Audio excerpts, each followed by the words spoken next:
Okay, ang aming mga awitin ngayon ay isang traditional na awitin ng mga African-American slaves. Tawag po sa awitin na ito ay Negro Spirituals. Ito pong mga awitin na gaya nito ay nag-umpisa sa kanila dahil po sila ay mga alipin at nais po nila na makalaya sa kanilang pong pagkakaalipin doon po sa America.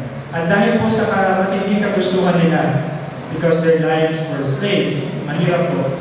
Kaya madalas yung mga awitin ng mga African Americans, noong panahon sila ay alipin pa ay, Panginoon, nawa kunin mo na kami dahil mas gugustuhin pa namin na makapiling ka sa langit kaysa mabuhay sa living hell na ito, sa impyerno na buhay na meron sa Layman. Ganun po yung kanilang desire. Kaya ito pong awitin namin ay isa sa mga awitin nila.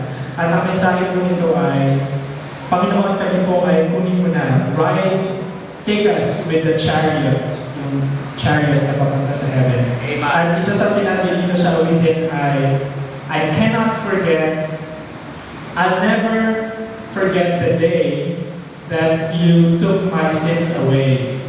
And you took me away from the miry clay. Inalis mo ako sa pupitan.